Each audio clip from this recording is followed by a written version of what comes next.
السلام علیکم۔ اب کسی کو دیکھو گوارا نہیں۔ کچھ صحابہ کرام صبح ہوتے ہی حضور صلی اللہ علیہ وسلم کی زیارت کرنے آ جاتے تھے۔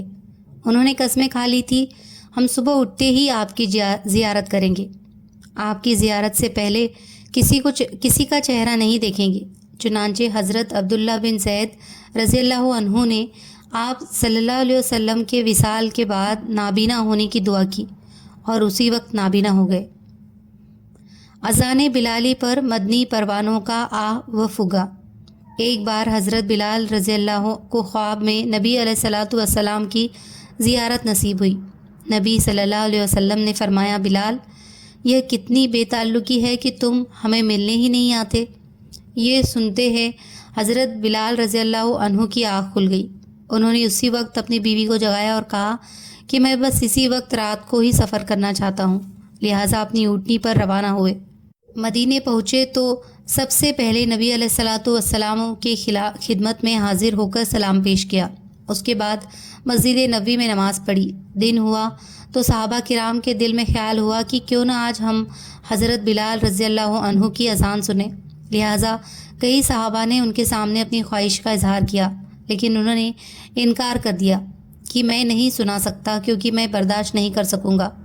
مگر ان میں سے کچھ لوگوں نے حسن و حسین رضی اللہ عنہ سے کہہ دیا کہ آپ بلال رضی اللہ عنہ سے فرمائش کریں۔ ان کا اپنا دل بھی چاہتا تھا۔ چنانچہ شہزادوں نے فرمائش کی کہ ہمیں اپنے نانا کے زمانے کی اذان سننی ہے۔ اب یہ فرمائش ایسی تھی کہ حضرت بلال رضی اللہ عنہ کے لیے انکار کی گنجائش بالکل نہیں تھی۔ لہٰذا دوسرا موقع تھا جب حضرت بلال رضی اللہ عنہ اذان دینے لگے۔ جب انہوں نے اذان دینا شروع کیا اور صحابہ کرام رضی اللہ عنہ نے وہ اذان سنی تو نبی علیہ الصلاۃ والسلام کے دور میں سنا کرتے تو ان کے دل ان کے قابو میں نہیں رہے، یہاں تک کہ گھروں میں جو عورتیں تھیں جب انہوں نے وہ آواز سنی تو وہ بھی روتی ہوئی اپنے گھروں سے باہر نکلی اور مسجد نبوی کے باہر بھیڑ لگ گئی۔ عجیب بات یہ تھی کہ ایک عورت نے بچے کو اٹھایا ہوا تھا۔ وہ چھوٹا سا بچہ اپنی ماں سے پوچھنے لگا، اماں، بلال تو کچھ عرصے کے بعد واپس آ گئے، یہ بتاؤ کہ نبی علیہ الصلاۃ والسلام کب واپس آئیں گے؟ اس بات کو سن کر صحابہ کرام مچھلی کی طرح تڑپ اٹھے۔ یہ محبت تھی۔ جب دل میں بلالی محبت ہو تو پھر اللہ رب العزت سے راستے ہموار کر دیا کرتے ہیں۔ چمکتا رہے تیرے روزے کا منظر، سلامت رہے تیرے روزے کی جالی، ہمیں بھی عطا ہو وہ جذبہ ابوذر، ہمیں بھی عطا ہو وہ روح بلالی۔ صحابیات کا عشق رسول صلی اللہ علیہ وسلم۔ عشق رسول میں صحابیات رضی اللہ عنہم نے بھی اعلیٰ اور نمایاں مثالیں پیش کی۔ ان کے سینے عشق نبی سے بھرے ہوئے تھے۔ ان کے پاکیزہ دل اس نعمت کے حاصل ہونے پر مسرور تھے۔ جنگ احد میں یہ خبر چاروں طرف پھیل گئی کہ نبی صلی اللہ علیہ وسلم شہید ہو گئے۔ مدینے میں عورتیں غم کی شدت میں روتی ہوئی گھروں سے باہر نکل آئی۔ ایک انصاریہ صحابیہ کہنے لگی کہ میں اس بات کو اس وقت تک تسلیم نہیں کروں گی جب تک کہ خود اس کی تصدیق نہ کر لوں۔ لہٰذا وہ اونٹ پر سوار ہو کر احد کی طرف نکل پڑی۔ جب میدان کی جنگ کے قریب پہنچی تو ایک صحابی سامنے سے آتے ہوئے دکھائی دیے۔ ان سے پوچھنے لگی، محمد صلی اللہ علیہ وسلم کا کیا حال ہے؟ انہوں نے کہا، معلوم نہیں، لیکن تمہارے بھائی کی لاش فلاں جگہ پڑی ہے۔ وہ اس خبر کو سن کر ذرا بھی نہ گھبرائی اور آگے بڑھ کر دوسرے صحابی سے پوچھا، محمد صلی اللہ علیہ وسلم کا کیا حال ہے؟ انہوں نے جواب دیا، معلوم نہیں، مگر تمہارے والد کی لاش فلاں جگہ میں نے دیکھی ہے۔ یہ خبر سن کر بھی پریشان نہیں ہوئی، بلکہ آگے بڑھ کر تیسرے صحابی سے پوچھا، محمد صلی اللہ علیہ وسلم کا کیا حال ہے؟ انہوں نے بتایا کہ میں نے تمہارے شوہر کی لاش فلاں جگہ پڑی دیکھی ہے۔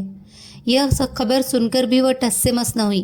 پھر پوچھا کہ مجھے نبی صلی اللہ علیہ وسلم کی خیریت کے بارے میں بتاؤ۔ کسی نے کہا، نبی صلی اللہ علیہ وسلم کو فلاں جگہ خیریت سے دیکھا ہے۔ یہ سن کر وہ تیزی سے اس طرف کو روانہ ہوئی۔ جب نبی علیہ الصلاۃ والسلام کو سامنے ٹھیک ٹھاک دیکھا تو آپ کے قریب پہنچ کر چادر کا ایک کونا پکڑ کر، ہر مصیبت نبی علیہ الصلاۃ والسلام کے سامنے آسان ہے۔ اس سے پتہ چلتا ہے کہ صحابیات کے دلوں میں جو محبت نبی صلی اللہ علیہ وسلم کے لیے تھی وہ باپ، بھائی اور شوہر کی محبت سے بھی زیادہ تھی۔ یہی ایمان کامل کی نشانی بتائی گئی ہے۔ ایک بار نبی علیہ الصلاۃ والسلام نے صحابہ کرام کو حکم دیا کہ وہ جہاد کرے۔ مدینے کے ہر گھر میں جہاد کی تیاریاں زوروں پر تھی۔ ایک گھر میں ایک صحابیہ اپنے معصوم چھوٹے بچے کو لے کر جار و قطار رو رہی تھی۔ اس کے شوہر پہلے کسی جہاد میں شہید ہو گئے تھے۔ اب گھر میں کوئی ایسا مرد نہیں تھا جس کو یہ تیار کر کے نبی علیہ الصلاۃ والسلام کے ساتھ جہاد میں بھیجتی۔ جب بہت دیر تک روتی رہی اور طبیعت بھر آئی تو اپنے معصوم بچے کو سینے سے لگایا اور مسجد نبوی میں نبی علیہ الصلاۃ والسلام کی خدمت میں حاضر ہوئی۔ اپنے بیٹے کو نبی علیہ الصلاۃ والسلام کی گود میں ڈال کر کہا، اے اللہ کے رسول، میرے بیٹے کو بھی جہاد کے لیے قبول فرمائیں۔ نبی علیہ الصلاۃ والسلام نے حیران ہو کر فرمایا کہ یہ معصوم بچہ جہاد میں کیسے جا سکتا ہے؟ اور رو کر کہنے لگی کہ میرے گھر میں کوئی بڑا مرد نہیں کہ جس کو بھیج سکوں۔ آپ اسی کو کسی مجاہد کے حوالے کر دیجئے جس کے ہاتھ میں ڈھال نہ ہو، تاکہ جب وہ مجاہد کفار کے سامنے مقابلے کے لیے آئے اور کافر تیروں کی بارش برسائے تو وہ مجاہد تیروں سے بچنے کے لیے میرے بیٹے کو آگے کر دے۔ میرا بیٹا تیروں کو روکنے کے کام آ سکتا ہے۔ سبحان اللہ! تاریخ انسانیت ایسی مثال پیش نہیں کر سکتی کہ عورت اور ماں جیسی شفیق ہستی فرمان نبی کو سن کر اس پر عمل کرنے کے لیے اتنی بے قرار ہوئی کہ معصوم بچے کو شہادت کے لیے پیش کر دیتی ہے۔ سیدہ عائشہ رضی اللہ عنہا کی خدمت میں ایک عورت حاضر ہوئی اور عرض کیا کہ مجھے نبی علیہ الصلاۃ والسلام کی قبر مبارک کی زیارت کرا دے۔ حضرت عائشہ نے حجرہ مبارک کھولا۔ وہ صحابیہ عشق نبی میں ایسی مغلوب تھی کہ زیارت کرتے روتی رہی اور روتے روتے انتقال فرما گئی۔ ام المومنین ام حبیبہ رضی اللہ عنہا کے والد ابو سفیان صلح حدیبیہ کے زمانے میں مدینہ آئے، اپنی بیٹی سے ملنے گئے۔ قریب پڑے بستر پر بیٹھنے لگے تو ام حبیبہ نے جلدی سے بستر الٹا دیا۔ ابو سفیان نے پوچھا، بیٹی مہمان کے آنے پر بستر بچھاتے ہیں، بستر لپیٹتے تو نہیں؟ ام حبیبہ نے کہا، ابا جان، یہ بستر اللہ کے پیارے اور پاک محبوب کا ہے اور آپ مشرک ہونے کی وجہ سے ناپاک ہے، لہٰذا اس بستر پر نہیں بیٹھ سکتے۔ ابو سفیان کو اس کا بڑا رنج ہوا، مگر ام حبیبہ کے دل میں جو محبت اور عظمت اللہ کے رسول صلی اللہ علیہ وسلم کی تھی، اس کے سامنے جسمانی رشتے کوئی حیثیت نہیں رکھتے تھے۔ قربان جائے ان کے پیارے عمل پر کہ فیصلہ کر لیا کہ باپ چھوٹتا ہے تو چھوٹ جائے مگر محبوب کا دامن ہاتھ سے نہ چھوٹنے پائے۔ ایک صحابی ربیعہ اسلمی بہت غریب نوجوان تھے۔ ایک بار تذکرہ چلا کہ انہیں کوئی اپنی بیٹی کا رشتہ دینے کے لیے تیار نہیں ہے۔ نبی علیہ الصلاۃ والسلام نے انصار کے قبیلے کی نشاندہی کی کہ ان کے پاس جا کر رشتہ مانگو۔ وہ گئے اور بتایا کہ میں نبی صلی اللہ علیہ وسلم کے مشورے سے حاضر ہوا ہوں تاکہ میرا نکاح فلاں لڑکی سے کر دیا جائے۔ باپ نے کہا، بہت اچھا، ہم لڑکی سے معلوم کر لیں۔ جب پوچھا تو وہ لڑکی کہنے لگی، ابو جان، یہ مت دیکھو کہ آیا کون ہے، یہ دیکھو کہ بھیجنے والا کون ہے، لہٰذا فوراً نکاح کر دیا گیا۔ فاطمہ بنت قیس ایک حسین و جمیل صحابیہ تھی۔ ان کے لیے عبد الرحمن بن عوف جیسے دولت مند صحابی کا رشتہ آیا۔ جب انہوں نے نبی علیہ الصلاۃ والسلام کے مشورہ کیا تو آپ نے فرمایا کہ اسامہ سے نکاح کر لو۔ حضرت فاطمہ نے آپ کو اپنی قسمت کا مالک بنا دیا اور عرض کیا کہ اے رسول اللہ، میرا معاملہ آپ کے اختیار میں ہے، جس سے چاہے نکاح کر دے، یعنی میرے لیے یہی خوشی کافی ہے کہ آپ کے ہاتھوں سے میرا نکاح ہوگا۔ نبی علیہ الصلاۃ والسلام کی سب سے بڑی بیٹی حضرت زینب اعلان نبوت سے 10 سال پہلے پیدا ہوئی۔ جب جوانی کی عمر کو پہنچی تو اپنے خالہ جات بھائی ابو العاص بن ربیع سے نکاح ہوا۔ ہجرت کے وقت نبی علیہ الصلاۃ والسلام کے ساتھ نہیں جا سکی۔ ان کے شوہر بدر کی لڑائی میں کافروں کی طرف شریک سے ہوئے اور مسلمانوں کے ہاتھ گرفتار ہوئے۔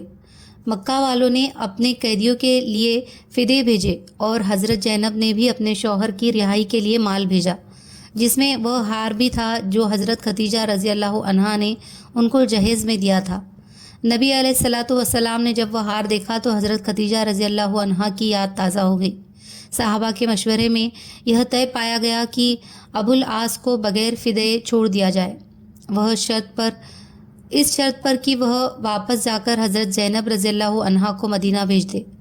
نبی علیہ الصلاۃ والسلام نے 2 آدمی حضرت زینب کو لینے کے لیے ساتھ کر دیے تاکہ وہ مکہ سے باہر ٹھہر جائے اور ابو العاص حضرت زینب کو ان کے پاس پہنچا دے۔ حضرت زینب جب اپنے دیور کنانہ کے ساتھ بیٹھ کر روانہ ہوئی تو کفار آگ ببولا ہو گئے، چنانچہ انہوں نے حضرت زینب کو بھالا مارا جس سے وہ زخمی ہو کر گری، کیونکہ حمل سے تھی اس وجہ سے حمل بھی ضائع ہو گیا۔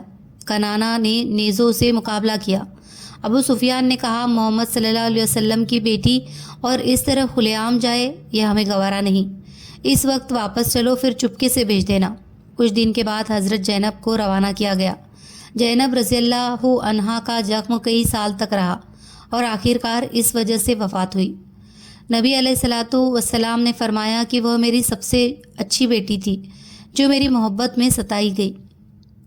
جنگ احد میں ام عمارہ رضی اللہ عنہا اپنے شوہر حضرت زید بن عاصم اور اپنے 2 بیٹوں عمار اور عبداللہ کے ساتھ جنگ میں شریک ہوئی۔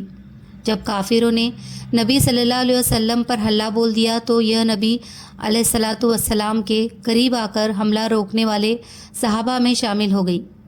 ابن کمیہ ملعون نے نبی صلی اللہ علیہ وسلم پر تلوار کا وار کرنا چاہا تو انہوں نے اس کو اپنے کندھوں پر روکا، جس سے بہت گہرا زخم آیا۔ ام عمارہ نے پلٹ کر ابن کمیہ ملعون پر بھرپور وار کیا، قریب تھا کہ وہ ٹکڑے ہو جاتا، مگر اس نے 2 زرہیں پہن رکھی تھی لہٰذا بچ نکلا۔ ام عمارہ کے سر اور جسم پر 13 زخم لگے۔ ان کے بیٹے عبداللہ کو بھی ایک ایسا زخم لگا کہ خون بند نہیں ہوتا تھا۔ ام عمارہ رضی اللہ عنہا اپنا کپڑا پھاڑ کر زخم پر باندھا اور کہا، بیٹا اٹھو اور اپنے نبی کی حفاظت کرو۔ اتنے میں وہ کافر جس نے زخم لگایا تھا پھر قریب آیا۔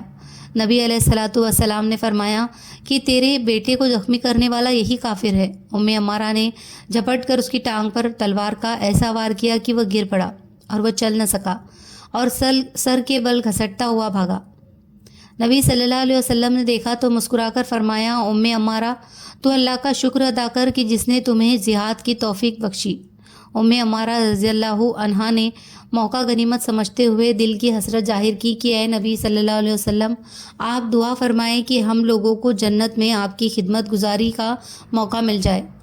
نبی علیہ الصلاۃ والسلام نے اس وقت ان کے لیے، ان کے شوہر کے لیے اور ان کے دونوں بیٹوں کے لیے دعا کی، اے اللہ ان سب کو جنت میں میرا رفیق بنا دے۔ ام عمارہ رضی اللہ عنہا زندگی بھر یہ بات اعلان کے ساتھ کرتی تھی کہ نبی علیہ الصلاۃ والسلام کی دعا کے بعد دنیا کی بڑی سے بڑی مصیبت بھی کوئی حیثیت نہیں رکھتی۔ حضرت انس کی والدہ ام سلیم گھر کے بچوں کو شیشی دے کر بھیجتی کہ جب نبی صلی اللہ علیہ وسلم قیلولہ فرمائیں اور آپ کے جسم مبارک سے پسینہ آئیں تو اس کے قطرے اس شیشی میں جمع کر لے، لہٰذا وہ اس پسینے کو اپنی خوشبو میں شامل کرتی اور پھر اپنے جسم اور کپڑوں پر وہ خوشبو لگاتی تھی۔ غزوہ خیبر میں نبی علیہ الصلاۃ والسلام نے ایک صحابیہ کو اپنے دستے مبارک سے ہار پہنایا۔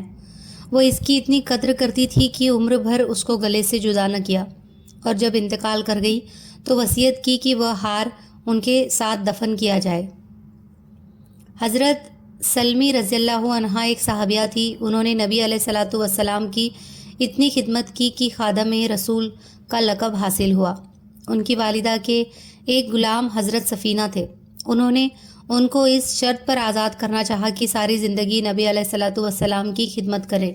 حضرت سفینہ رضی اللہ عنہ نے کہا کہ آپ یہ شرط نہ لگائے تو بھی میں ساری زندگی اس در کی چاکری میں گزارتا۔ ام عادیہ رضی اللہ عنہا ایک صحابیہ تھی۔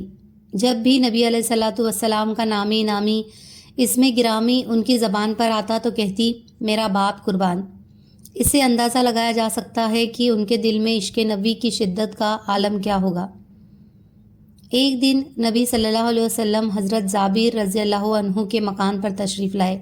انہوں نے بیوی سے کہا کہ دیکھو، نبی علیہ الصلاۃ والسلام کی دعوت کا خوب اہتمام کرو، آپ کو کوئی تکلیف نہ پہنچے، انہیں تمہاری صورت بھی نظر نہ آئے۔